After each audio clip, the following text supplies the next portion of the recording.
So my name is Jocke Marklund, and I did some presentation on content creation 2 weeks ago, and was asked to talk a bit about Unity and Unity from a content creator standpoint. So people that are not programmers, or everyone that is not a programmer, more or less. So this will not be a heavy presentation. It will be a kind of a light presentation where I show the software and how it works, and introduce some aspects that you really need to know, and some keywords that you need to know as well, and things like that. But I kind of want this to be more like a workshop, and for you to interrupt me whenever you want and ask questions, as many as you can. And like, I'm not here to talk for 2 hours. I'm here to answer your questions and help you learn how to use Unity properly. And for some reason, I can't for the life of me find where the chat part is. There we go. There we go. Boom. All right, so I had 2 slides about me last time, and I pushed it into 1 slide just to save some time. So once again, my name is Jocke Marklund, not that that matters. I've been an indie game developer since 2010. I'm a generalist, and kind of present myself as a technical designer, or a designer, a generalist, or a jack of all trades. So I know a bit about everything, and I'm not an expert in anything. So I can do pretty much everything in the game development aspect, but I'm not the best at anything. That's my approach, and so far it's been a lot of fun. It's been working with different companies, doing a lot of different stuff. So a presentation here, programming assignment there, and I just signed a deal with a school where I'm supposed to help them correct their assignments and things like that. So it's very varied work. It's a lot of fun. And at the bottom, there's some of the games that I've been working with, or some of my own games that I made. And that's it. Now you know everything there is to know about me. So my goal today is to like scratch the surface of Unity, and I want you to know that Unity is one engine, and it's a really advanced engine with a lot of modules and new stuff built on top of it. So it's expanding all the time. So I've been using Unity for almost 10 years, and I am absolutely no expert in Unity. There are a lot of menus and not a lot of systems that I have never touched, because I don't have to. So I know what I need to know, and I learn new modules and new parts of the engine from time to time when I need to. So there is no need for you to know everything about this engine at all. And like I said, from a non-programmer perspective, this means that I'll show you everything there is to know, like the whole base system, except for the coding part. So we'll skip that completely, and hopefully we'll get through this without a single line of code. Like I mentioned at the start, some keywords and terminology, and just throwing some words around, because when you talk to a programmer that is working with Unity, it's really helpful to know the words, or know what they mean, and be able to use the correct terms, and just familiarize ourselves with the tool.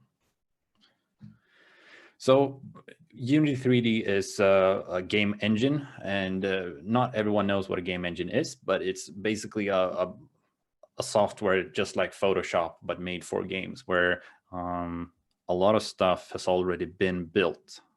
If you're building a software from scratch, a lot of the work that you have to put into your own software at like the start is to actually be able to draw something on the screen. So you can spend a lot of time just making a program that shows something on the screen. But with the Unity engine or any other game engine, you get that for free. So you can have 3D objects in the game already. You have a system for different levels already, and a base system for menus and things like that. So you get a lot of stuff built for free, and you're saving a shit ton of time by using a game engine. So that's why everyone is using a game engine, more or less. And bigger companies are either using Unreal or Unity, or they're building their own. And there's no right or wrong. There's no best engine. And we're using Unity because it's simple, and it's using C#, which is a programming language. Jesus. And C# is one language. Unreal is using the C++ language, and again, there's no right or wrong. And at the bottom, there's Godot as well, and GameMaker. I started my career with GameMaker. They're using a language called GML, which is their own language, which is kind of similar to JavaScript. And again, you can make fully fledged out games using pretty much any engine. Can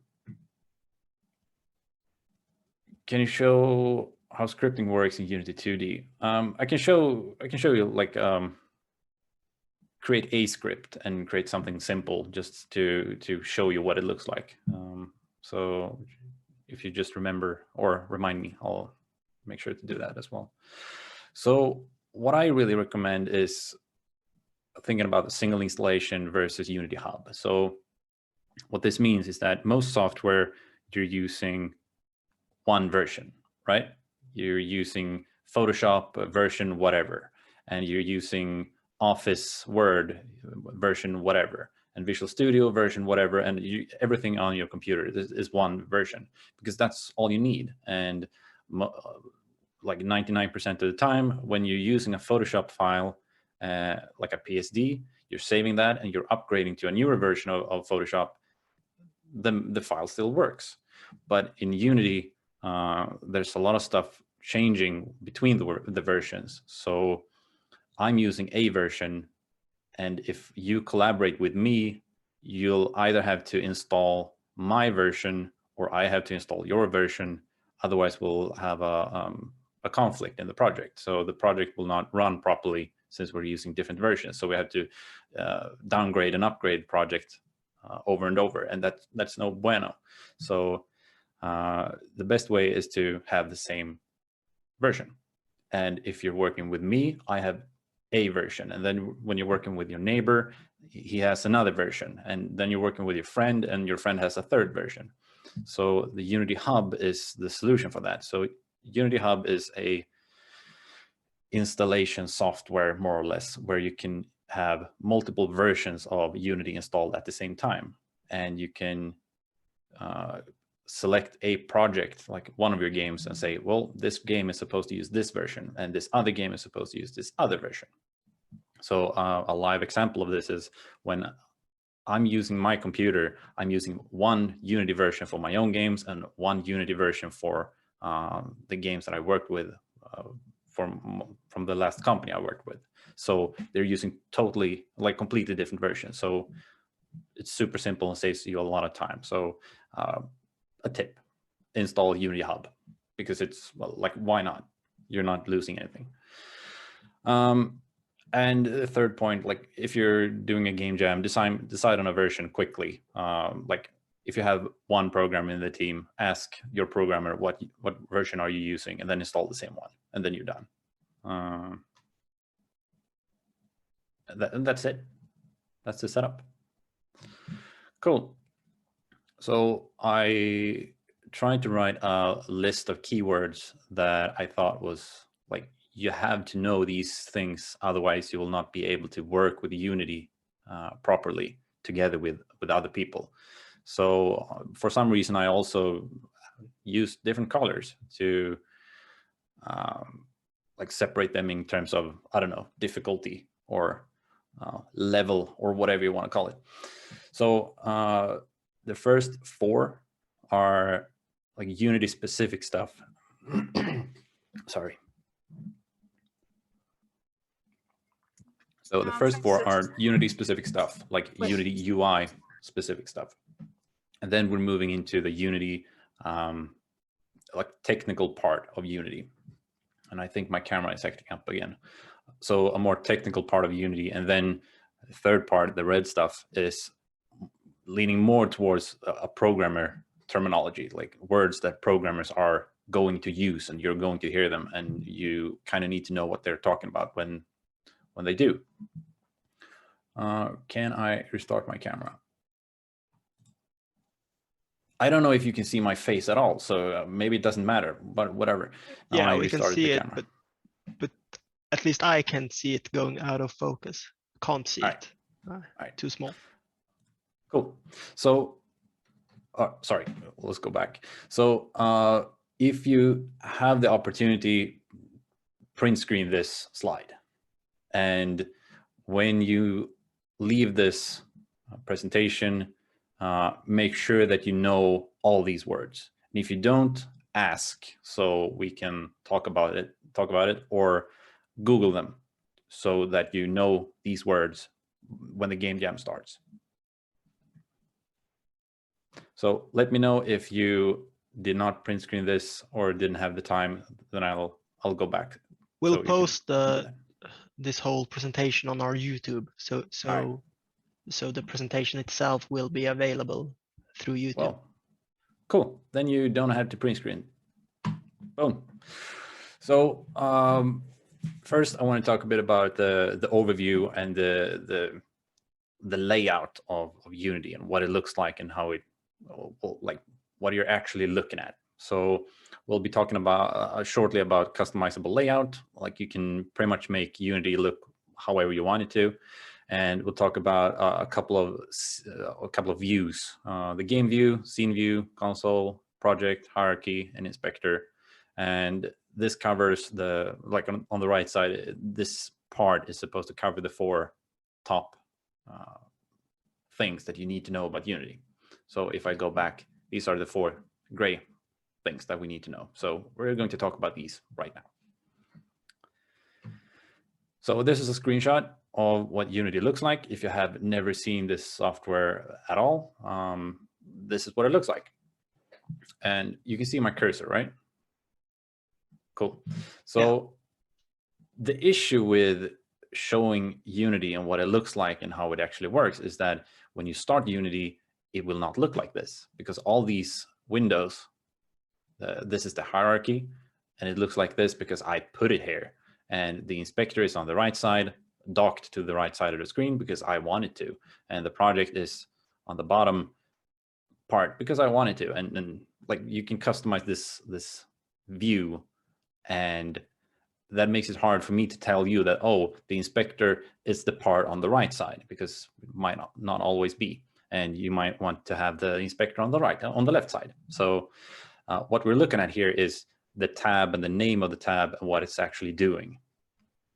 So let's start at the bottom. So this is the game tab. There's also an animation tab, but we'll skip that for now. So this is the game tab. The purpose of this whole view is to give you a preview of what the game actually looks like. So this is what the player will see when he starts your game. So if you have an executable that you can send to your friend, this is the view that your friend will see.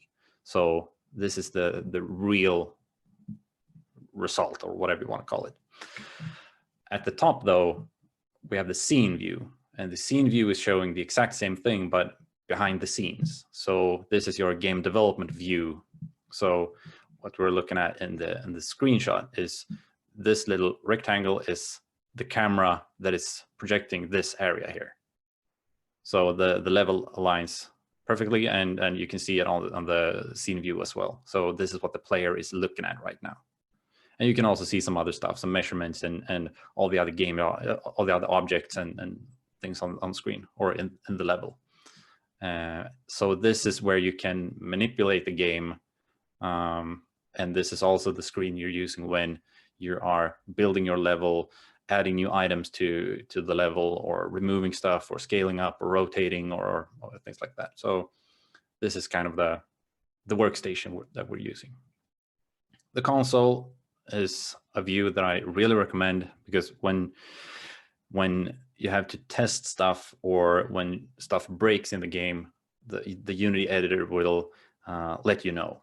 And the way that Unity lets you know is through the console. So you'll see error messages or warnings or custom messages that the programmer has added to make sure that stuff is running correctly. Or let's say that we have an object, but we need to know the exact location at this exact time. So it can print a message saying this object is in this position. So this is a really helpful view to have when you need to test your game, which is like what you have to do all the time. So you'll kind of need this as well. The weird part is the hierarchy and the project. So these are two views that are kind of similar, but they're not really the same. So the project view can be seen as your folder in your computer that is containing all the Photoshop files that you have on your hard drive, if that makes sense. So this is where you put all the files, because it's a file system more or less. And at the top, this is where you use the files. So this is kind of similar to layers in a Photoshop file. So you have your folder on your computer that contains a lot of Photoshop files, but each Photoshop file is containing multiple layers. And these items and this list is showing what is in the file, more or less. Hopefully this makes sense, but we'll talk more about this when we look at the Unity live. We'll just have to switch out my snooze, and as long as this goes on YouTube, it's just fine. Cool. So the last part is the inspector, and the inspector is where non-programmers usually work. So this is where a lot of the work is done, as well as the scene view then. So the inspector contains components, and I'll talk more about that. But this, like, if I jump ahead a bit, so this game manager is selected. So there's an object called game manager that is in the hierarchy, which means that it's in this scene and or in this level. And this game manager has three components. So a transform component, a game manager component, and a throw to login component. And these components all do different things to make sure that the game manager is doing the exact thing that I want it to do. And we'll dive deeper into this when we get to Unity. And I think this was the, like, did this make sense at all? Or is this just random nonsense? Hopefully you got some part of it. I've never seen Unity before, but I get it somewhat, at least. Cool. So you're doing a good job. It feels kind of similar, somewhat like Photoshop or Premiere Pro, like an editing software. Yeah, most software that they use to create stuff are structured similarly, and hopefully you can recognize some program that you used before and see, oh, it works like this. So Unity works kind of like Photoshop in some ways, for example. So what I want to do right now is to go directly into Unity to show you live what is actually happening here. So this is the Unity engine, and this is a completely new project. I saved some time by just creating the project instead of doing that live as well. So we can close that, and we can also close that, and we can close that. So this is the thing that I showed you, right? And you have the scene view, which you can move. So I'm just using the mouse to move. Yeah, I can move around, do whatever I want. I can press this button because right now it's pressed, which means that it's showing 2D because I'm making a 2D game. And if I press this, it suddenly shows me the same view, but in 3D instead. You can also use this to navigate or as a compass, more or less, if you want to. And down here, you can see it's only blue because the camera is like this object. I damn, this is hard. So the main camera is a game object that is showing the player the stuff on the screen, or the stuff in the scene. So this is a scene. And there's so much stuff to talk about at the same time. So we attack this from a different view. So this is a scene, which means that it's located in the project, which means that it's a file, right? So this is a file that is called a sample scene. And the file type is scene, which means that it's basically a level. Level and scene is the same thing, but Unity is using the word scene. So we can create a new scene by going to File and New Scene. So now we have a new scene, but it looks exactly the same. So this is the exact same thing. There's one object inside this scene, and it's called main camera. And it has a couple of components. So you can see it has a transform component, a camera component, and an audio listener component. So everything that is seen as in S-E-E-N, within the scene file, if this makes sense, is showing up in this hierarchy list. So what we can do is create a game object, we can create a 3D object, we can create a cube. So right now there's a cube, we can zoom in, and it's a cube. You can see that. I can move the cube by using the gizmo is the word, and move it around. And from time to time, you can see it at the bottom left as well, because the camera is looking at a specific direction, and you can see that it enters the camera and it leaves the camera. We can see this also by pressing the camera itself and navigate a bit and see that it's looking in this direction. Does that make sense? So whatever is within this rectangle is seen by the camera, which means that I can take this object, move it. You can see the object in the game view, and for some reason Siri started. Don't know why. And now it exits the camera view. Right? So if we go to the hierarchy again, we have two objects right now. We have the camera object and we have the cube object. The cube object has a couple of components. So component one is the transform, and a cube mesh filter component, and a mesh render component, and a box collider component. So let's just ignore what a component is and what they actually do for now, and just talk about these objects in the hierarchy list. So everything that is within the hierarchy list is called a game object. So game object is one of the words that we're supposed to talk about later. Damn. So scene file, project tab, hierarchy tab, inspector tab. Let's go back to that. So scene file, this one. If I double press this, I can ignore saving. So this is one scene. And just to make it super obvious what we're talking about. So here's a scene. I saved it with my keyboard. I create a new scene. And instead of creating a cube, I create a sphere. And this sphere is supposed to be this big. And then I press Control S, and then I save a new scene. So what is happening right now is that we got a new file in our folder assets. Within our folder scenes, we got a new file called scene2. And this is what we have open right now. You can see that at the top. It says scene2.unity. We can double click the sample scene, and then we go back to the cube scene.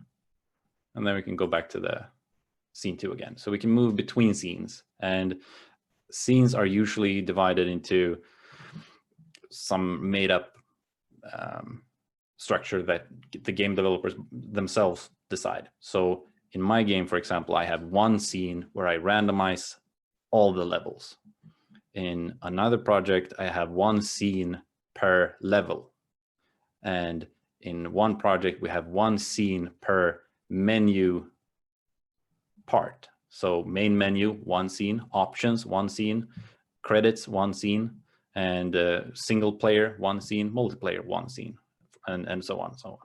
And again, in my first game, I have one scene that has all the menus. So you can divide the items that you need and put them in different scenes depending on how much you want to work, basically. So, and how much structure you want. One last thing before we move on that I really want to talk about with the project is this is what it looks like when you start Unity. So for me personally, this is super confusing and I can't work with this for the life of me. I have no idea what I'm looking at and it's just super confusing. So what I usually do is right click on the project and select one column layout to have everything in one column. And that's my preference. I really recommend it. But if you don't like it, you don't have to do that. We have one folder called packages, and this is more or less super high-tech Unity specific stuff that you normally never have to touch. So let's just not talk about packages to save like a few hours of work. I know it's been super confusing so far, but do you feel confident with the difference between a project view or what goes into the project view, what goes into the hierarchy, and what goes into the scene, what goes into the game, and what goes into the inspector? Yeah, I think so. One question regarding like collaboration with, like, for say example, a game jam. This view, is it shared by like all the programmers in your group at the game jam? I think no. The scene view, like the current setup I have right now, is I'm pretty sure it's shared between your computer's active projects. So if I open our project on my computer, I'll have this view.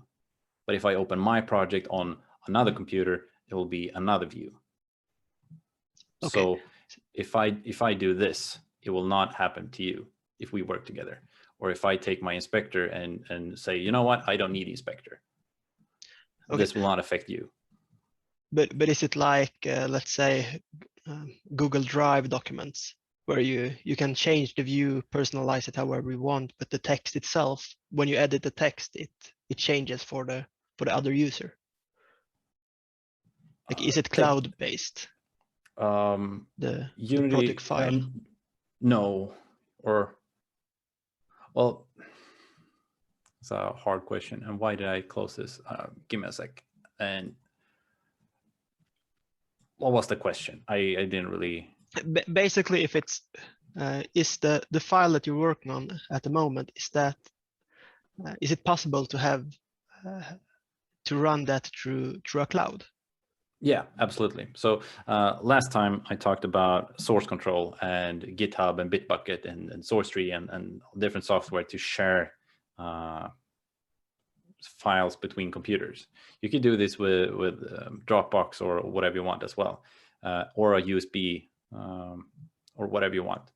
But these files will be shared. So if I change this sample scene and I add something in here, and I say that this is my object, as long as we can sync our files, as long as I can upload and you can download, you'll also get this file. Cool. But you will not get my view. So if I have my console over here, that will not affect you. But my files will be shared. So if you create a few different scenes, put it in a package, and then export it to another computer, they only have to drag the project file into their own Unity window. Yeah, I think so. I've never used with packages like that, like sharing packages back and forth. But I think so, yeah. Cool. If that answered your question. Yeah, I think so. Cool. All right, let's move on. So right now we talked a bit about the layout or the different views that you have in the Unity. So let's move on to this part. So let's talk about game objects. So if we go back to Unity again, like I said, all these objects are game objects. Everything that exists in a scene is located in the hierarchy. So Yuki's object, for example, is located in the sample scene, but if I open the scene 2, it's not there. So it exists only in the sample scene. And all these objects are called game objects. So a game object is one of these. And you can have game objects located inside of each other. So this is a cube, or it's a game object called cube that also contains a game object called Yuki's object, which also contains a game object called game object. So everything in here is a game object, and they can be parented or grouped up, or whatever you want to use. The terminology we usually use is parent and child. So cube is Yuki's object's parent. Yuki's object is game object's parent. Let's rename this.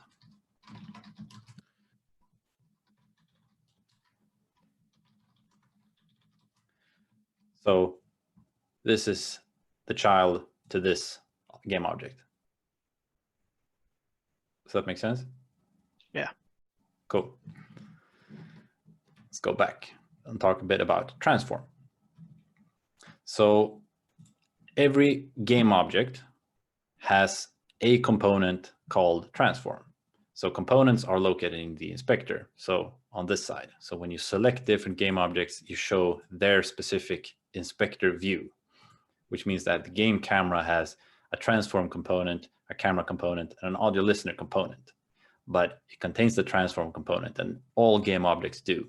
You cannot remove this, and you cannot have a game object that does not have a transform. So they always have a transform. And the transform component contains a position, a rotation, and a scale. So if I move, or if I manipulate this X value, which means the position in the X axis, it will move. So you can see in the scene that it moves. And right now it's gone. So there we go. So we can move the camera to make sure that the cube is inside, but now I missed it. So if we use the camera, or do it like this, I have no idea what this object just went. All right, so should have pre-recorded this. And we can manipulate the y-axis as well, and the z-axis as well. So we can move the camera. We can also use the scene view to manipulate the camera position. And if you look at the inspector, the values are changing as well.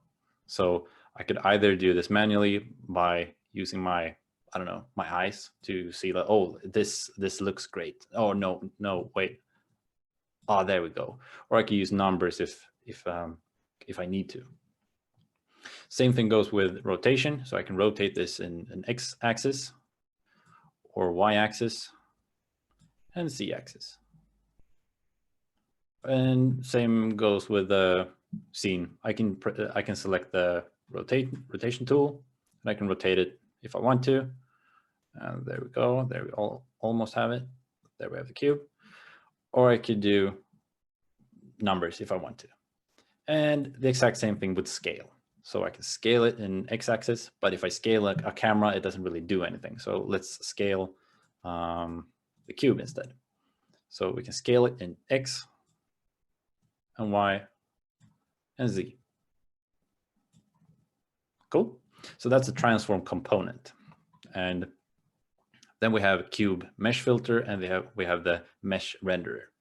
Those are two components, and the cube mesh filter component is what is determining what this game object looks like, as in the mesh that is using, the 3D object, 3D model that it's using. So right now it's a cube.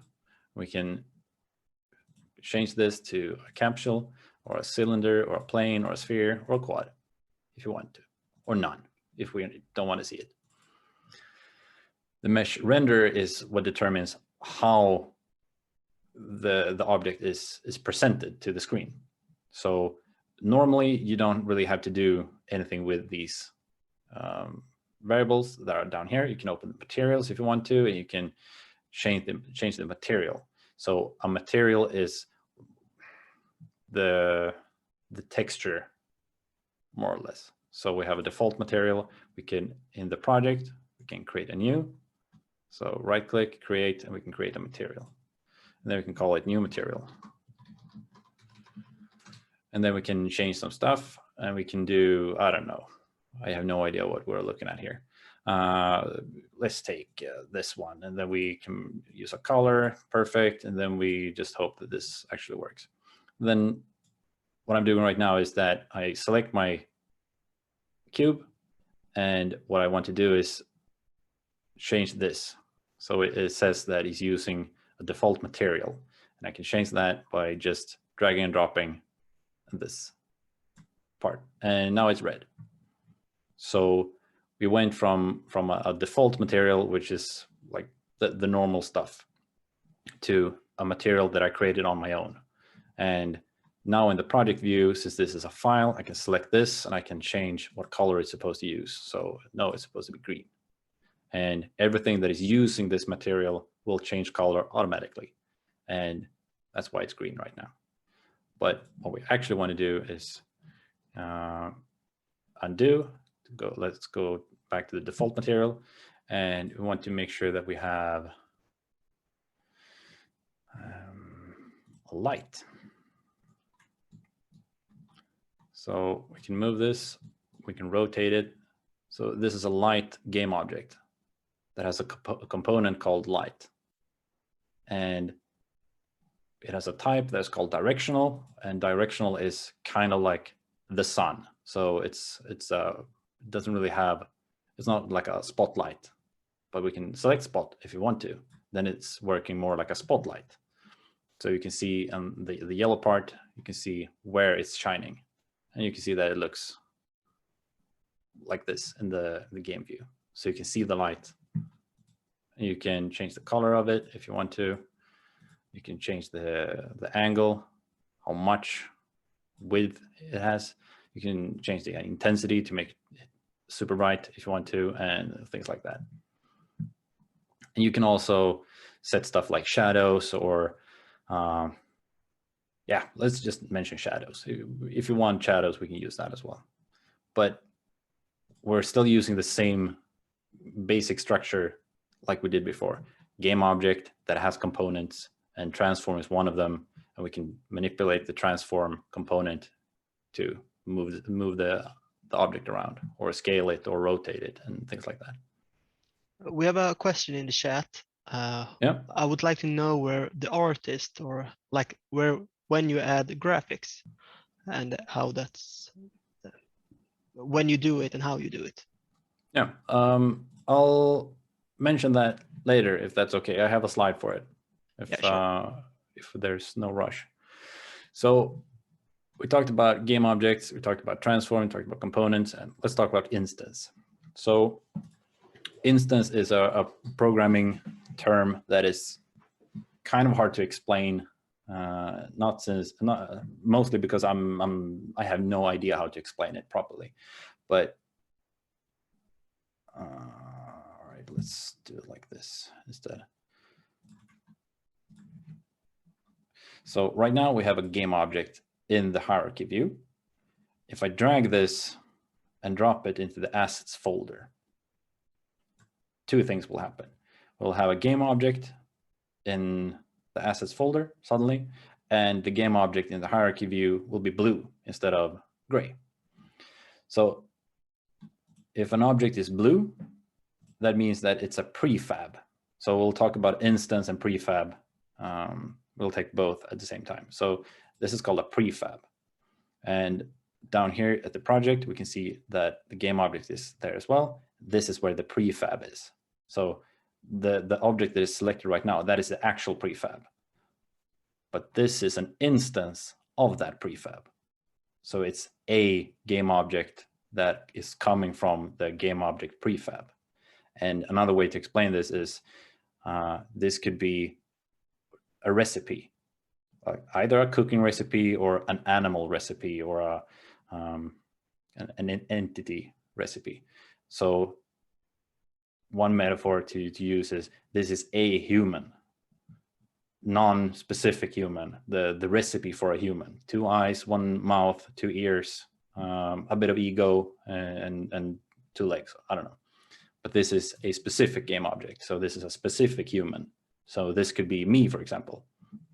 So the difference between instance and prefab is that instance is one specific person, for example, me, but the game object is the recipe behind me, the recipe for me, a recipe for a human. Does that make sense? So programmers or anyone that is creating and working heavily with Unity will talk a lot about game objects, prefabs, and instances. So an instance is one version of a prefab. And the power behind prefab, I'll just mention this shortly, is that if I create another instance of the game object prefab, let's rename this actually, my prefab. So if I create another instance of my prefab, I'll just select it and drop it in the hierarchy view. So these are 2 instances from the same prefab. One of them is called game object and one of them is called my prefab. So by default, they are using the same name as the prefab. So if I do the same thing, another instance will pop up and it will be called my prefab 1 because there's already an object called my prefab.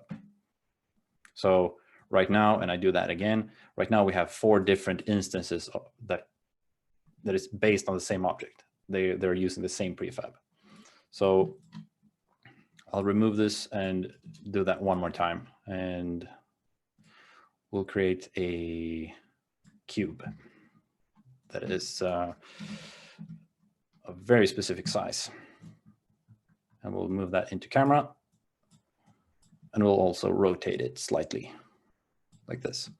So right now, this is just an instance, one object, one game object that has no prefab behind it.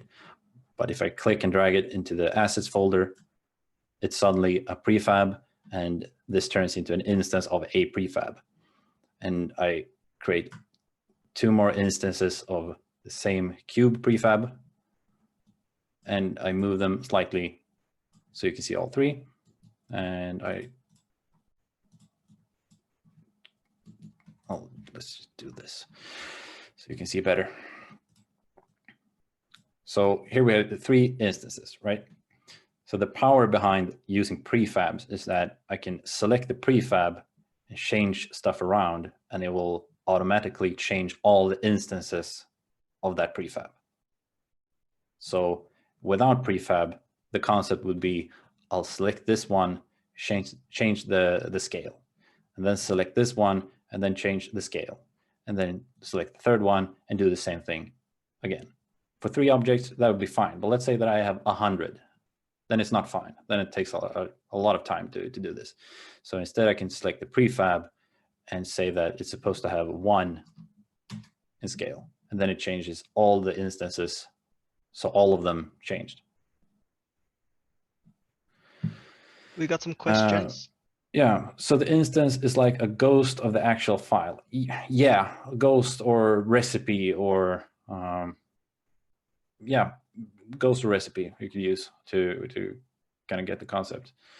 You can make change of the file, then the instance change automatically. Yeah, so that's what we did right now. So I selected the prefab, and I changed the scale of the prefab, and then all the instances change with it.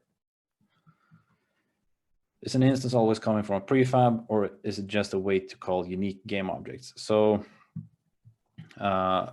games or game objects doesn't have to be coming from prefabs. So if I right click and create an empty, and I call this,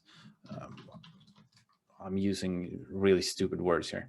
So this is a game object that is an instance that has not that is not coming from a prefab.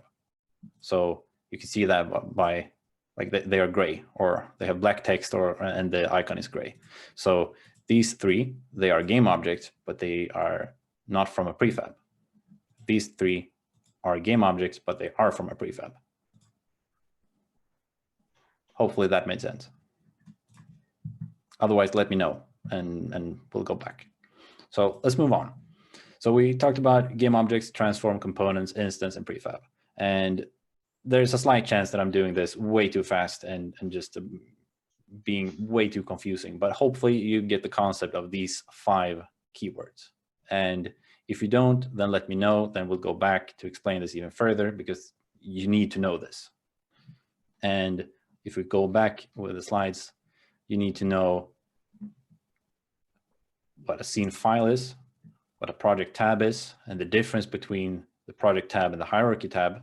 You need to know the inspector tab and game object, transform, component, and prefab. We didn't really talk about components. Let's do that. So all the game objects have their components in their inspector, and everything that has to do with behavior is coming from a component. So in the inspector view, we have all the components. This specific game object has 2 components, a transform component and a light component. What I did to create this light was to press game object at the bottom, at the top left, go to light, and then directional light. And what is actually happening is there's a generic game object created with a specific name, and I can change this name to whatever I want. And it's adding a transform component, which all game objects always have. And it's also adding a light component. So if I remove this light component, now it's not a light, it's just a game object. So there's no difference between creating an empty game object. It has a transform component.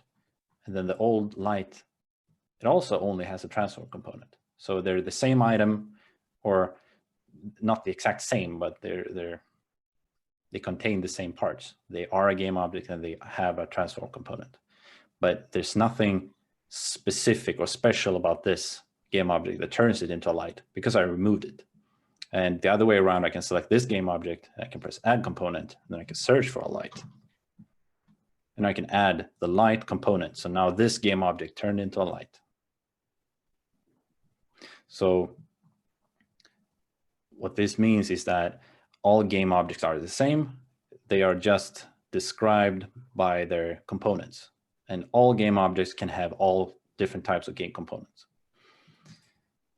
And in this game component list, we can either select a specific game object and press the add component. You can also do it like, no, top left, you can add a specific component right here. So here you have all the Unity generic components available to you. So mesh, if you want to do a 3D item, you can add physics if you wanted to, you can add some navigation if you want to do some navigation stuff, you can add audio specific stuff or video specific stuff. There's a lot of different stuff that you can use. So there's a ton of different components, and the hard part is knowing which components are actually useful for you right now. So that's like one of the big hurdles that you need to overcome. Like, what is all this, and which are the most important components that I really need to use? So this means that all game objects have components, and a script is a file that is located in a project folder, and it turns into a component. So let's create some code, just because we had a question about it. So in the project, right-click Assets, Create C# script, and we'll just name this code because it's a super awesome name. Then I double-click it, and then Visual Studio opens up, or whatever programming software you might have installed. And if you've never seen programming or code before, this is what it looks like. It's not more fancy than this. So we have some code. Let's not get into it, but let's do one thing. Right, so now we wrote some code, even though we said that we shouldn't. And then we go back to Unity. So we have our code file that's called code. And then when you press it or select it, you see that in the inspector, you can see the content of it. So this is more or less a fancy text file. And it's used like a component, which means that I can select any game object in my scene. I can click add component, and I can search for code. Sorry. So I can search for code, and this is referring to this file, like that. So code script is a component that contains everything that is located in this file that I can control. So I can add and remove whatever I want. So one thing that we need to figure out is how we actually play this. So normally you do something called compiling, which is taking everything that you have and all the code that you have, all the assets that you have, and pretty much compress that into a file that you can double click, and then you can start your game. But Unity and all other game engines, sorry, are doing this for you without you having to export your game into a file that you can double click. So you can do this directly in the game engine. So if I press play, everything is happening in the background, and what we're seeing right now is the game actually playing. But since we don't have a game, we don't have any way to control a player or anything that we can click or anything. There's nothing happening in our game right now, but it is running. So we can see in this bottom part that our game is running. Super fancy game with 3 cubes. And now we can see the console writing hello. So this text is coming from the code that I wrote. So if we go back to the code, we can see that this is the code for print this text that I'm about to tell you. And I told the code that you should write hello. So Unity is just doing what it's told. So it's writing out hello. And we can press the play button again to stop and go back to normal mode. And then we can change the code a little bit.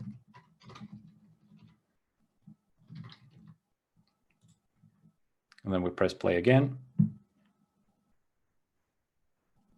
And now it's just writing hello 60 times per second in the console. Cool, huh?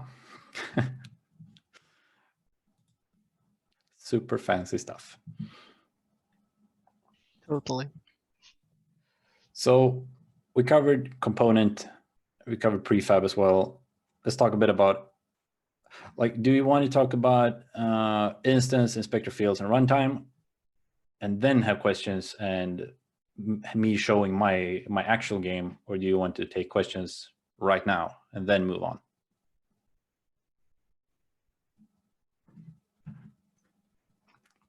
No one. Okay, then I will just do whatever I want. Perfect. Yeah, sure. So let's have another snooze. What I do want to show you is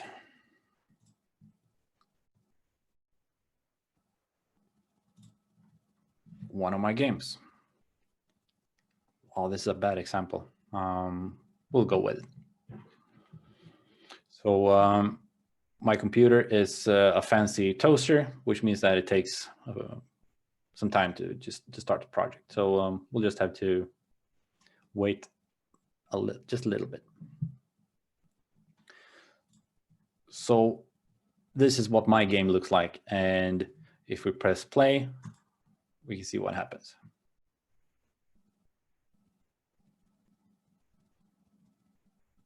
So a couple of things happened right now. We were in a scene called level 3, this one, and it contained a lot of different items in the hierarchy. And I had a script that is saying, if you're starting the game from this scene in Unity editor, start this other scene instead. and then you load a lot of different stuff to get to the main menu. So right now, when we are in the game menu, we're online. So this is an online multiplayer game, and we are connected to the server right now. So we can look at the fancy main menu to see that, well, it's obviously not super fancy. We have a couple of buttons that can, when you press them, you go to different scenes. We can see this by going into the hierarchy of this scene and seeing that the main menu scene, there's an object called canvas, which is responsible for everything that has to do with a menu. We can open this up and see that it's something called button 3, which has an image component. We can hide this. Then it's not visible in the game view anymore. We can also change color if you want to. We can also go down and see that there's a button component, and it has something called an event, which is when you click this object, what is supposed to happen. And then it's some code that I wrote that is starting a different scene. So when we press this button, it opens up a different scene. So let's do that. So right now we're in a scene called level 3 or level_level 3. And we can play the game in the game view. So this is a fully playable game from here. So we can play how much, like we can play this for an hour if we wanted to. Super awesome.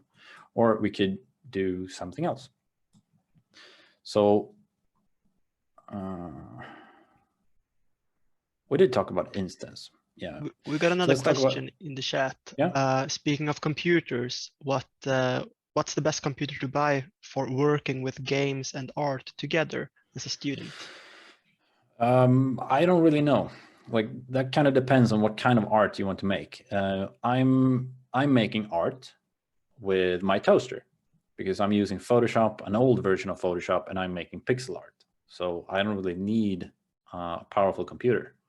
But if I'm working with 3D, I'm using a heavier program or heavier software that is requiring more performance, and then you have to have a stronger computer. So if you're doing 2D, you can pretty much have a fancy toaster. If you're working with 3D, you have to have a more powerful computer. But again, Unity and 3D is not super performance heavy. So as long as you're working with small stuff and not working with the next Assassin's Creed, you should be fine. But it is processing power and RAM. That's. I mean, honestly, I don't know hardware at all. I know that my computer is 10 years old. It's running Unity just fine. It's running Photoshop just fine. I don't need anything fancier than that. And again, it's 10 years old. Works fine.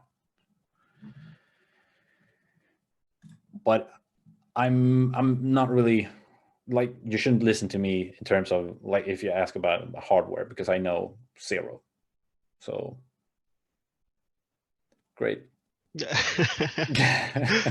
But for reference, let's move on. I use some I do some both video editing and some gaming, and nothing game related, game development related, but I use 16 gig of RAM and a Ryzen 5 3700X, I think, for processor.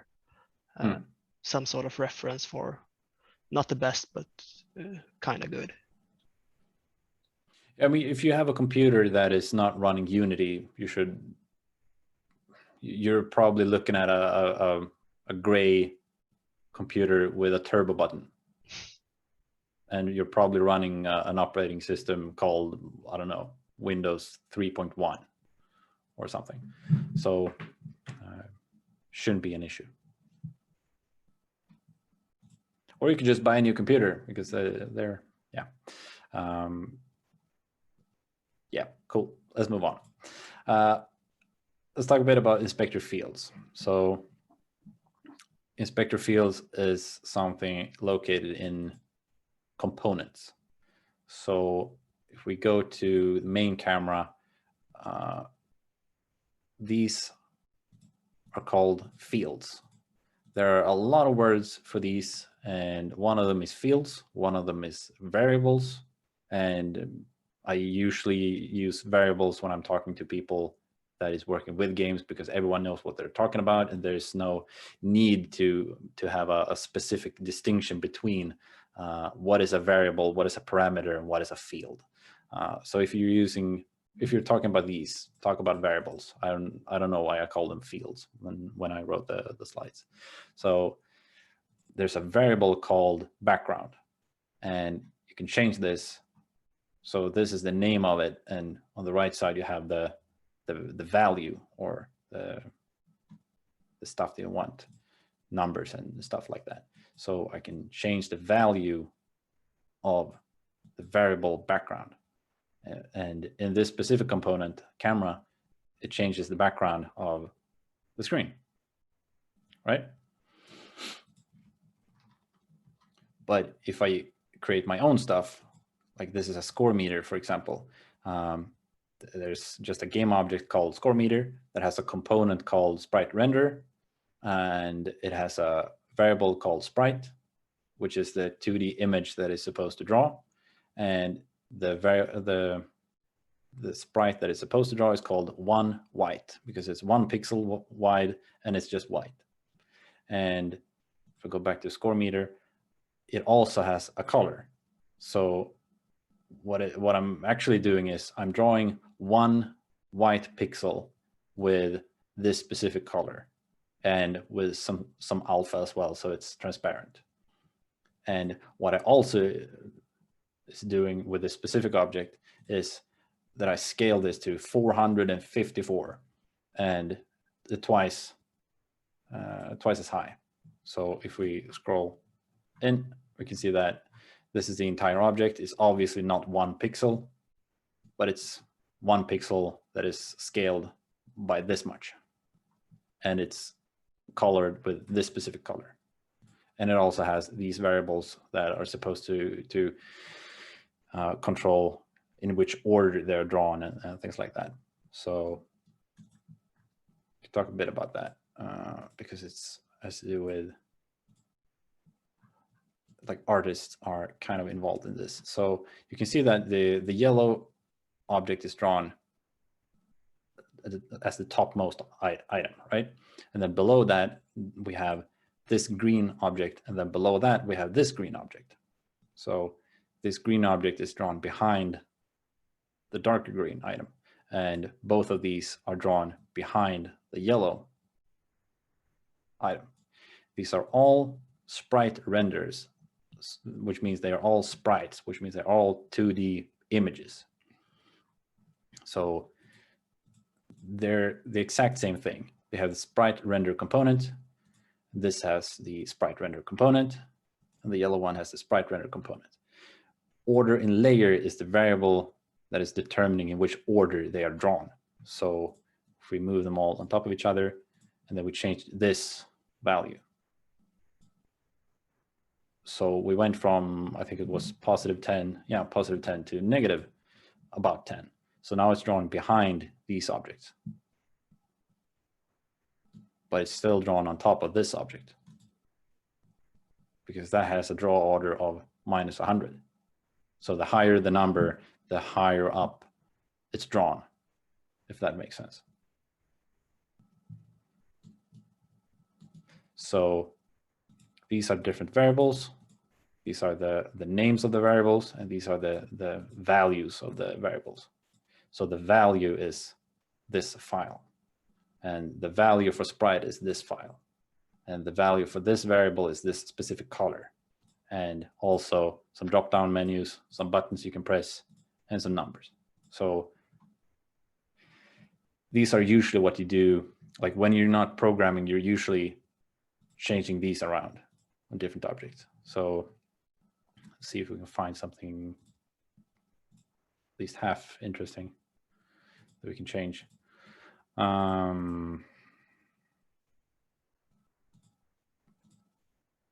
Should be a object we can manipulate here. Yeah, like I said, not a great example to look at, but we can change these. That's the main part. And your programmers that are doing the coding, they're creating scripts, script components, and they have the option to make these variables visible in the inspector. So there might be variables hidden in the code, and there might be variables that is visible in the inspector. So this boost to reset script, I wrote it, and I decided that there's supposed to be a variable called name, and it's supposed to be visible in the inspector. So this is where you kind of need to cooperate with the programmer and talk about which variables you need available to you and which variables you don't need. So how much score you get, or how many, I don't know, hearts are supposed to spawn each second, or any number or any name or any object that is supposed to be manipulated or balanced, or you need to change some things around to figure out what is working best. Then you have the opportunity to have the variable visible in the inspector, and that's what the program is doing. So ask your programmer for, like, talk to your programmer about this, like which variables do you need available? Because if they are available in the inspector, that means that you can change them yourself, and you don't have to bother your programmer with, oh, can you change this 5 to a 4? I need to test to see if it's working better. Then when it didn't work better, you have to talk to the programmer again and say, well, actually, let's make it 4.5 instead. So to save some time for your programmer, just make it visible in the inspector, and you can tweak it as much as you want.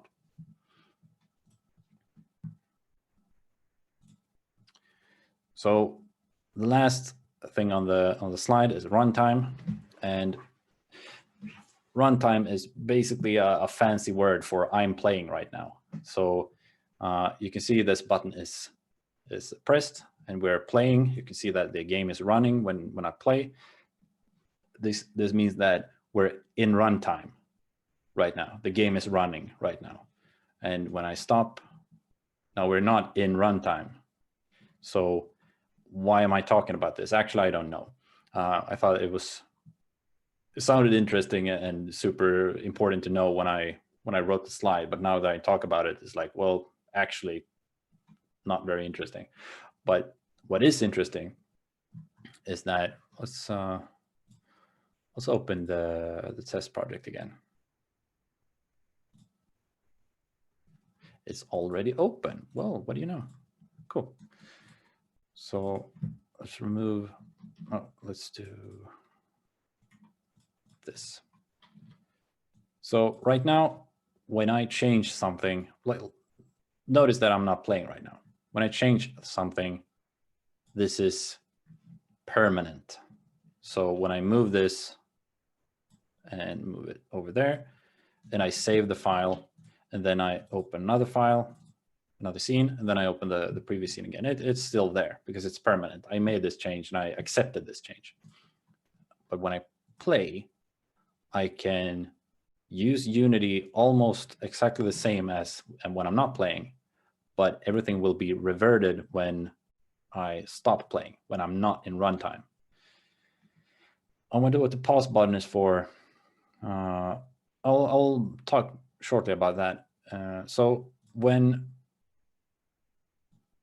I move this and I stop playing, so I leave runtime or exit runtime or just stop playing, the game will put the objects back to where they were when I started. So I can test things out. I can change variables. I can delete objects. I can change numbers and names and do pretty much whatever I want. But as long as I'm doing that in play, everything will be deleted and reverted back to where it was when I stopped playing. So I can see if the game is working. Oh, let's say that these are 3 enemies. So it's too easy. Let's add another enemy. So 4 enemies, still too easy. And then 5 enemies. I think that this is good. Let's do this specific change with a specific scene to make room for more enemies. So when I stop playing, I haven't broken anything. So everything is back to normal. And now I can do the permanent updates I need to make. So now I can make the specific changes that I really want. And then I can test this, and I can change some numbers. I can see that, oh, this is supposed to be this big. Yeah, it looks good. And it's located over there. Yeah, it's super perfect. Well, let's do that. So when I stop playing, nothing is broken.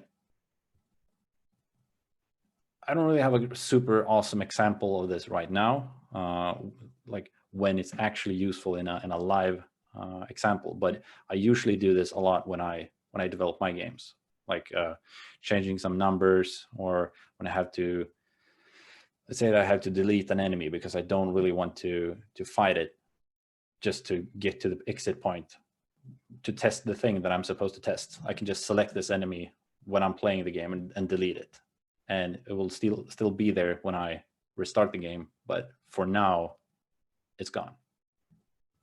Think of it as an instance of your play session, if that made any sense. I don't know. So the pause button is let's do this instead. Before I answer your question about the pause button, let's open up an even bigger project that takes even longer to load. Perfect. Awesome idea.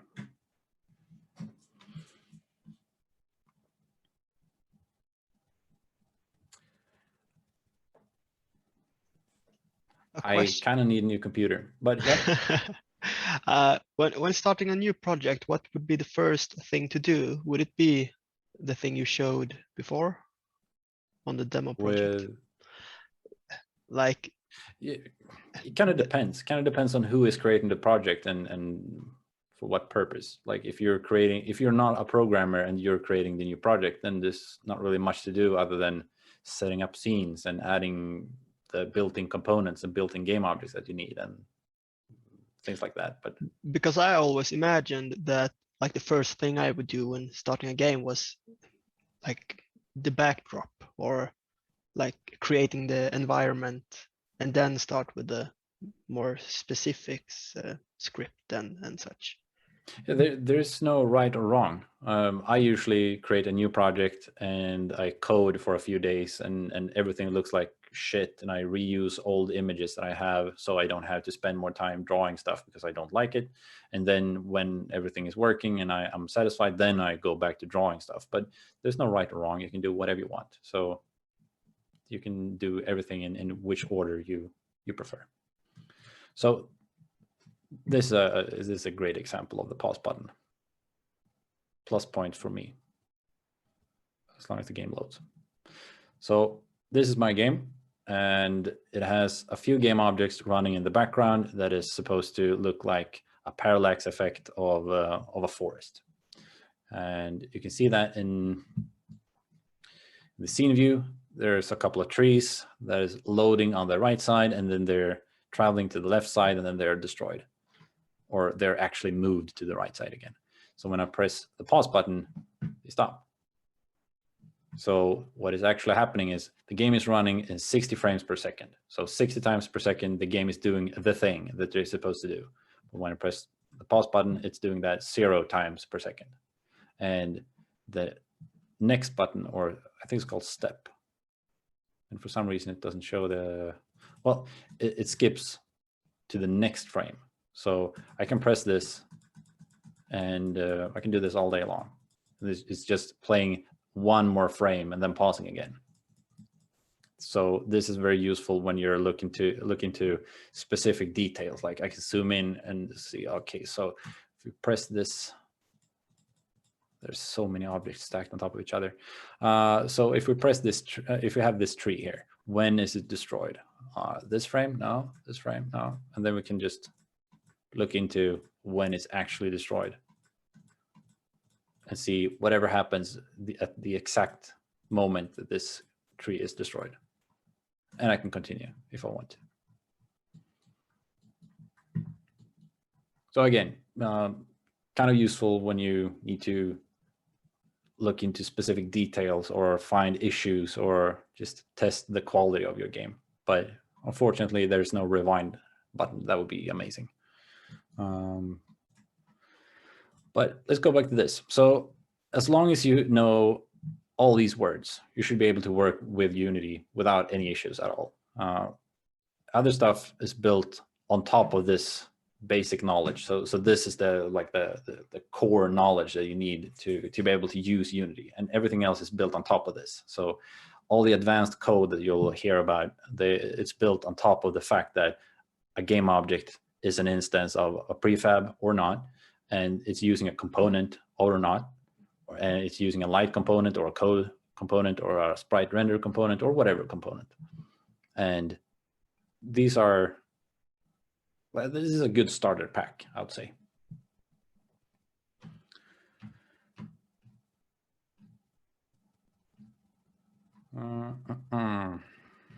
Talked about this, and I opened this, did this. So the thing that I want to talk about for a couple of minutes is how you create assets in Unity. So if let's say that I'm working with audio, for example. I have my enormous project folder right here, and I have a folder called audio, and I use my audio software to create the audio file. I can open this in the Explorer so you can hopefully see this. So these are all my wave files. So I have a lot of them, and they have different names, their files, and this is a thing with Unity. All the files in the project folder creates a specific meta file for each file. So if I have a boss jump file, I'll also have a boss jump meta file. And the meta file is well, everything that has to do with Unity specific stuff like settings and things like that. So this is the raw audio file, and this is the specific Unity settings for that audio file. So if we select it, boss jump file, it's basically all of this. Do we force it to mono? Is it ambisonic? Is it what kind of loading type does it have? Does it preload or things like that? What quality settings does it have? So all of that is stored in the meta file. I think, I don't know, but that's what I think at least. And you never have to touch the meta files. They are added automatically and they're deleted automatically, and you never have to touch them. But you have to find a way to navigate through. Like, I don't have 136 audio files. I have half of that. So whenever I make an audio file in my audio software, I either, let's say that I have, let's not show my background because it's not really, or my desktop is full of icons. So let's say that this is another folder. I just drag this into the assets and it will load automatically. Or I can just put the file directly into the audio file or audio folder in my project. Did that make sense? So I can take this file and either drag it into the Explorer file system, or I can drag it directly into Unity. And the same thing will happen. It will copy the file and put it where it's supposed to be. So if I drop it in the unused, it will put a copy of that file in the unused folder and set everything up. So the same thing will happen if I drop it in here. It's already in here, so nothing will happen. But if it wasn't, everything would be set up automatically anyway. And the thing is that audio is working like this, but everything else is also working like this. So it doesn't matter if I show a specific audio example. The same thing goes with 3D meshes or 2D sprites or whatever you want. You can also add PSD files if you wanted to. So I have a folder called sprites, and I have an adder. You can open this up. So in here we have, let's see if I have a good example. So in here we have PSD files. So I haven't even exported these to PNG files or JPEG files or whatever. They're just pure raw PSD files. I can double click this and change it in Photoshop, and it's located in the project folder. So they're used automatically. So Unity can use PSD files and draw them perfectly. So there's never a need to export your PSD files from Photoshop if you don't want to. You could do that, but there's no need. And creating audio in 2D and 3D and also writing, it's using the same principle. There's a file somewhere that is supposed to be located in the project folder, and you can either add it in Unity directly or in the Explorer file system. So same.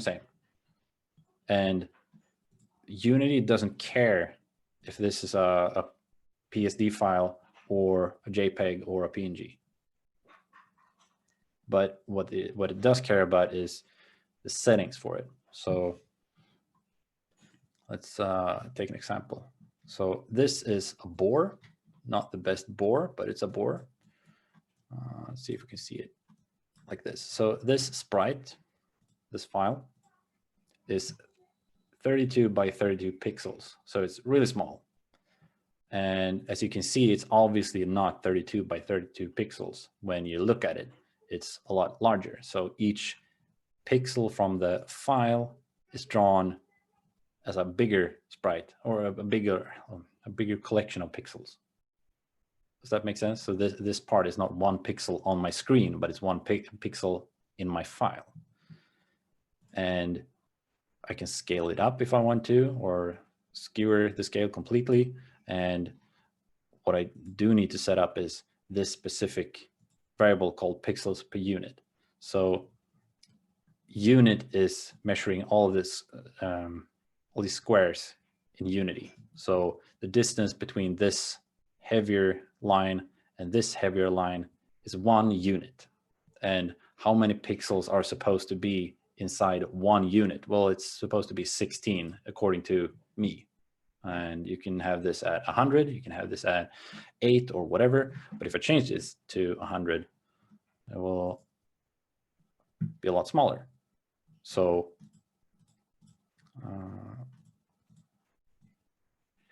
let's zoom out so we can see the lines a bit better. So there's supposed to fit 100 pixels between these two lines.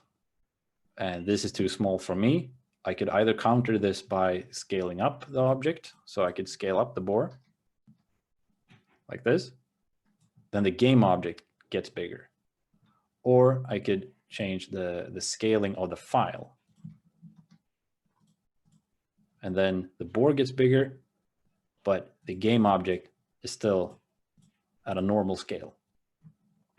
There's no right or wrong. You can do whatever you want. And this is the way that I did this. So in some cases, I'm working with a lot of objects that is nested within each other, like the parent and child thing that I was talking about.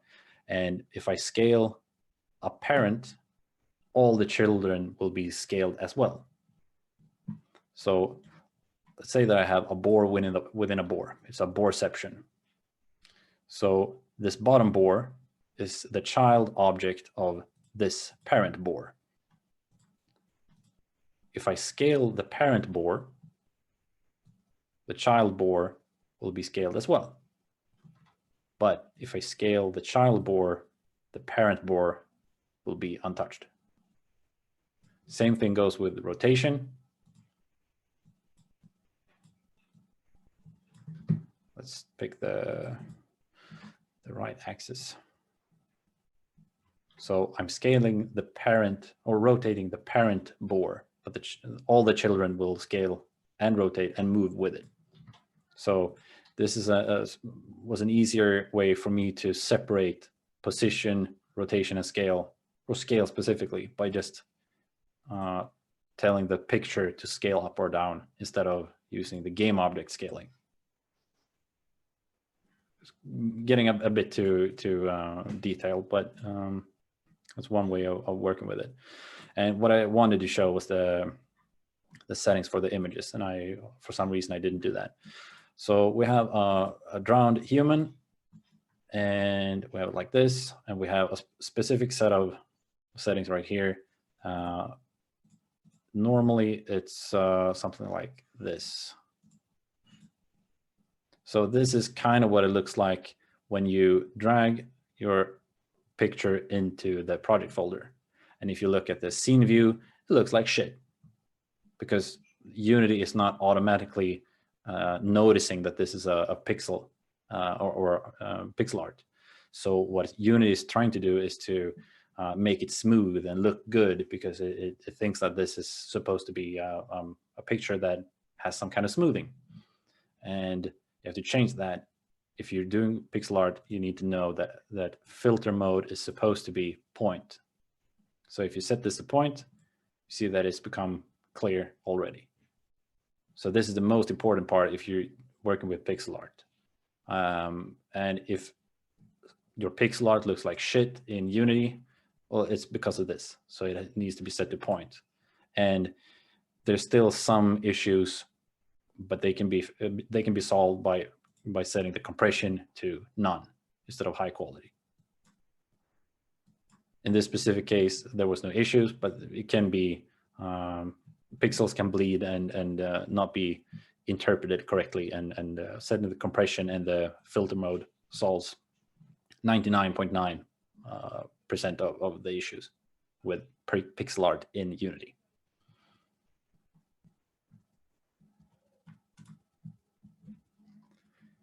So I'm not really sure if this was the, yeah. So what I kind of wanted to mention shortly was that what I showed today is kind of like the first 2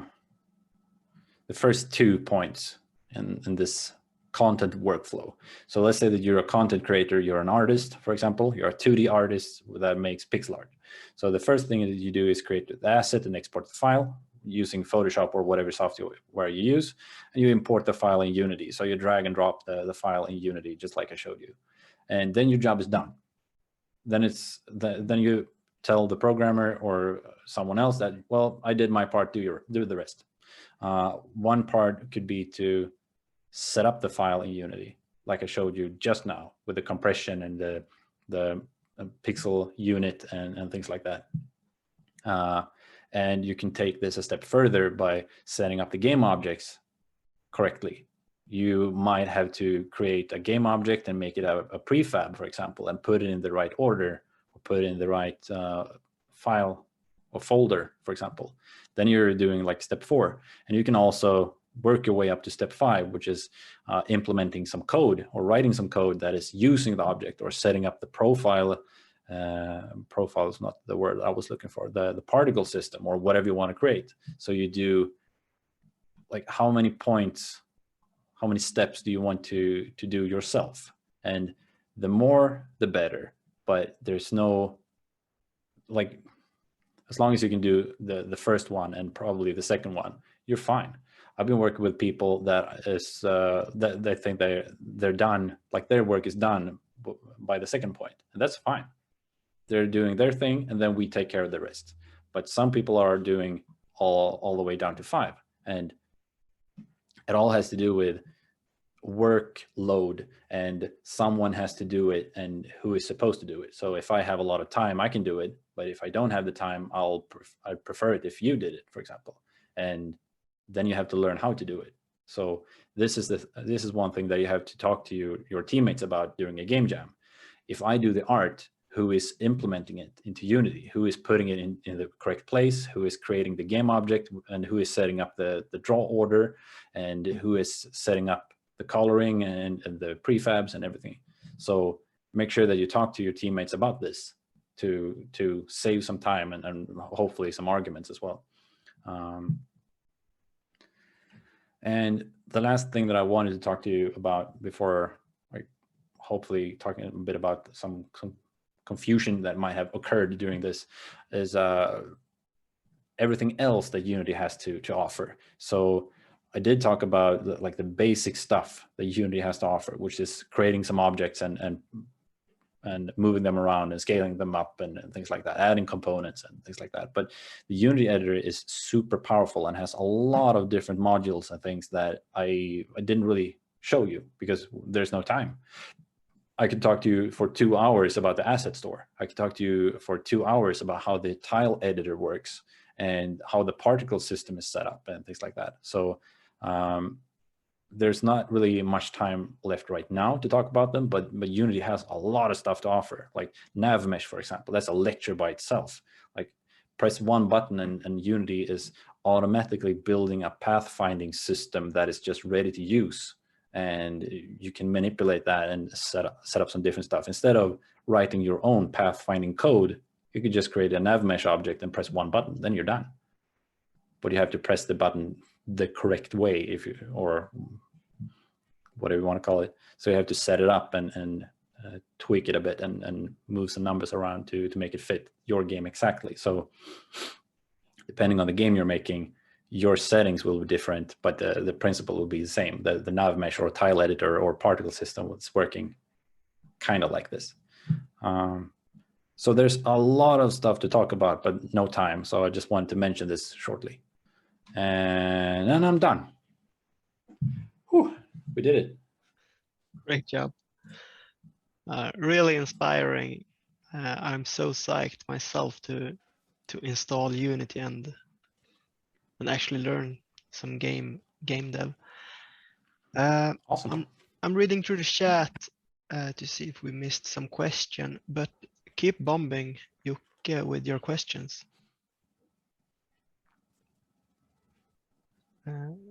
There's the old question from Joshua. Can you show later how scripting works in Unity 2D? Is that covered? I showed it, like this is what I showed. Oh. So I could talk about the coding part for a few minutes if you want. So what I did to set up the code or create a code component was to right-click the assets folder, select create, and then C# script. So that creates a file that is basically a text file with a .cs ending. So the file looks like this. If you go to assets, looks like this. So code.cs. So if you double click this, you open up your code software, which in my case is Visual Studio, and it looks like this. So the language is C#, and if you don't know C#, there's a billion resources on the internet that teaches you how to code in C#. And C# is a super awesome programming language. It can be used for games or websites or software or whatever you want. So if you know C#, you can use it for pretty much anything. And specifically in Unity, we're looking at this part, which is called a method or a function, depending on the terminology. And everything you put in here in the start method is run when you start the game once. And anything you put in the update method, so this is the update method. And anything you put here is running each and every frame, so preferably 60 times per frame, which is why when I told Unity to write the red text, the hello text, if I put this here, it does it once when I start the game. But if I have it over here, it does it 60 times per second. How do you do user input output without scripting? I don't think you can. Is my quick answer. My slightly longer answer would be there are components and assets that you can import either from Asset Store. So you can open Asset Store by pressing Window and Asset Store. And then you can download asset packs that has already built in stuff that you can use. And I'm not sure if it's included by default. I don't think so. No, there used to be a set of components installed by default where you could have pretty much here's a cylinder that you can move using the WASD by default. You can just drag that item right into the hierarchy and it would work. Thing is, it's by code. So someone coded it, but it wasn't you. So there's not really a way for you to avoid programming completely and still make a game, as far as I know. Playmaker is visual scripting. Yeah, so Playmaker is, I have never used Playmaker, but what I think it is a asset that you can import into Unity, and it allows you to do visual scripting, like dragging and dropping behavior, and what is happening in the background is the code is generated, but for you as a user or as a developer, you just drag stuff around. And GameMaker was doing this a long time ago. I'm not sure if it's available still, but using some kind of visual scripting is super awesome for you to start out with programming and start learning how code works, like the logic behind it and things like that. And using Playmaker or GameMaker engine is really recommended if you want to learn more about programming or get into how the logic works. So mucho recomendo. Do you have any more questions about what I did or didn't talk about?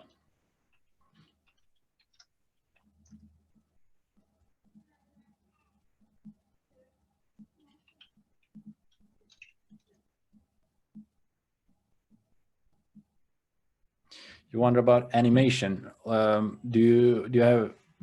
you mean 2D animation or 3D animation?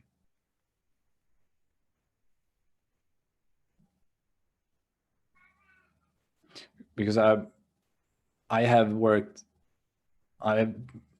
pretty much never worked with 3D animation myself, since I'm a 2D developer and I make 2D games because I think it's more fun.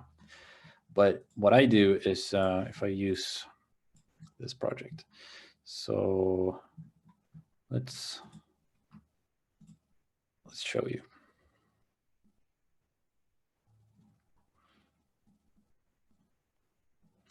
Animation in Unity is more like for cameras, not characters.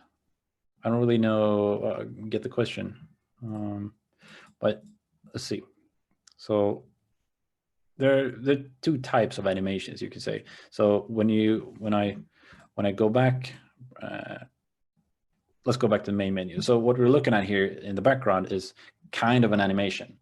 What is actually happening is one game object is moving its position from a high number to a low number, and it looks like it's moving. So it's kind of an animation. But the other way is like a real animation, if you want to call it that. So let's see if we can find this sheet, and let's just kill that guy. So this is another type of animation, or actually the first type again. There's an object and I move it by changing its position. But the real animation part comes from switching out, at least in 2D, switching out which sprite is supposed to be drawn. So if I search my hierarchy for exit, there's an object called ground exit. I can zoom out a bit and find it over here. And let's, I always forget how I do this. So like this. So what we're looking at here is the amazing torchlight that I made. Just amazing, simply amazing. Probably one of the best torchlights in the history of mankind. I don't know. So there's a window or tab called animation. And there's also one called Animator. So if we press, let's see. Of course, I can't find it. A better example, player maybe. Okay, of course. So there's another project that I wish that I had time to open, but this is where you see the animation stuff. Let's do that actually. Let's ignore the fact that we're out of time almost, and let's start another project. Yay! Yay! So in this game, I was using some basic animations to move some stuff around. So I didn't really change sprites. So just like Mickey Mouse, when he's running in the forest, you have a different sprite for each animation, and together they make an animation that looks like it's moving.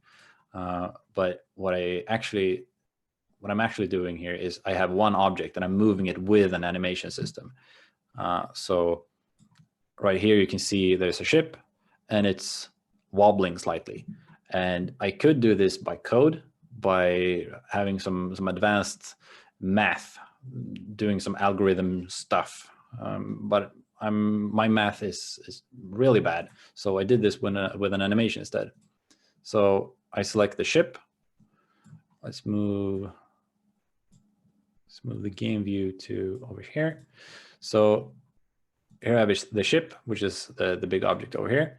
And there's an animation called ship idle, or it's actually ship disabled. So here I have 2 points, or 2 variables, you can say, the position and the rotation. And here's a timeline that shows the values of the position and the rotation. And then I can just add and move and use this to make the ship move the way that I want it to.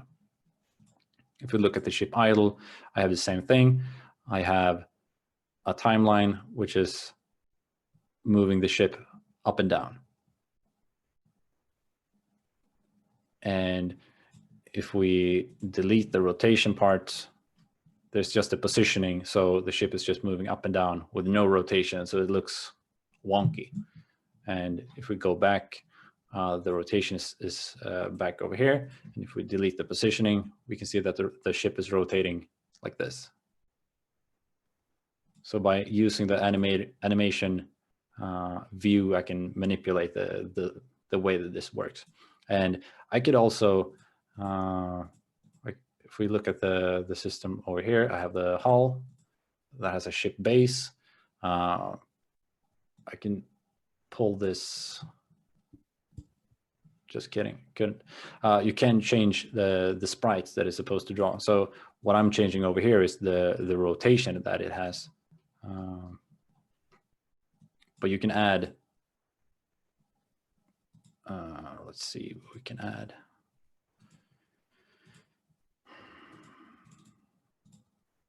So over here you can add the sprite renderer to. For some reason I can't. Okay, but you can still add use this menu as a way to switch animations or switch sprites back and forth. I wish I had more time to explain this, other than my super stressed, I don't know what I'm doing kind of way. But well, there you go. Can you make the animation values random with certain values? I'm not sure. I think that you can do that, but you have to do it by code. So you could probably have an animation like this and then in runtime change it out or switch numbers back and forth and randomize them. I'm not sure. I haven't done that because, well, I usually don't use animations like this, but I think that there's probably some way to do that.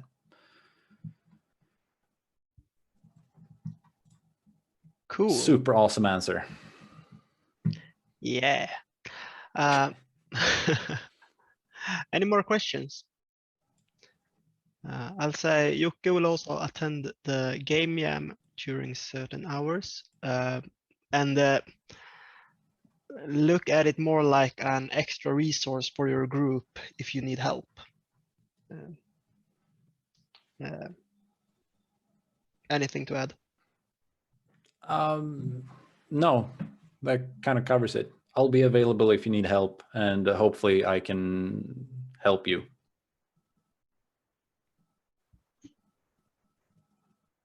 And if not, well, shame on me.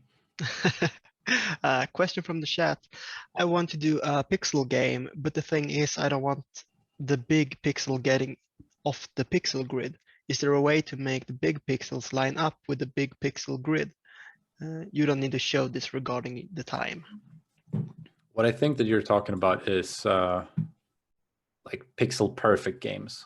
So this is, as you can see, as you might be able to see over here, is that the game that we're looking at right now is a 1920 by 1080 screen, which is obviously not, does not obviously not have this pixel size.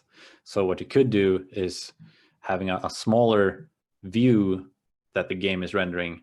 You can also align this better, and you can see that I'm rotating a pixel sprite, and like a pure pixel art, perfect pixel art game would never do this, because this is wrong. So there's a lot of ways that you could make your pixel game like more pure if you want to. I haven't bothered with it because I don't bother with it. I usually play games like Magicite, which is a pixel art game with animations that is not pixel art. Like body parts are moving in ways that pixel art is obviously not supposed to. And I'm fine with it, and I kind of enjoy that kind of new pixel art style. But there are ways to do it like more hardcore, pure pixel art game. But there's usually a lot of settings and a lot of tweaking and some coding to make that happen. And I don't really have an exact answer for that. But there's like people have done it, so it's possible. And I mean, anything is possible with Unity or game development. So it is possible. I just don't have a good to go answer.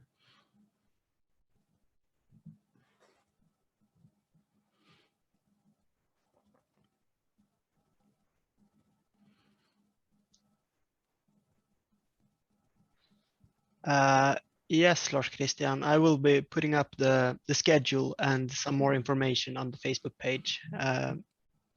I'll also try to reach out to everyone who's signed up today or yesterday with the same information. So expect like in the next hours or so, more information on the Facebook page, like in the event thing at Arctic Game Lab's Facebook.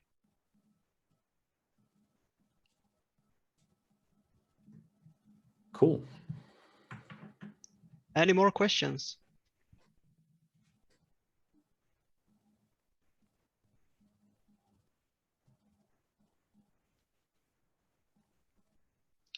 Doesn't seem that way. Thank you so much for a great presentation, Jukka. I'm very inspired. Cool. Glad to hear that you hopefully got some parts of it. Yeah, absolutely. I also think it's a great opportunity, like for instead of watching, like this information is on YouTube, but it's a different experience and more easy to get a hold of when you see it live in this way, and being able to ask questions and such.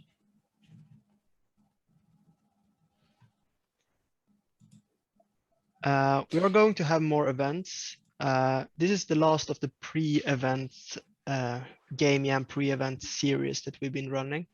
And I'll soon post a link on our YouTube channel. If you hold on, there you can watch the earlier pre-events. There is the link to the YouTube. But we have, like every week, we have some sort of online event talking about games. Not so much like this part of game, like educational series, but we have a lot of events focused on the community. Earlier today, we had Games and Fika, which is we talk gaming and games and Fika tillsammans, together. It's a great opportunity to get to know everyone in the Arctic Game Lab region.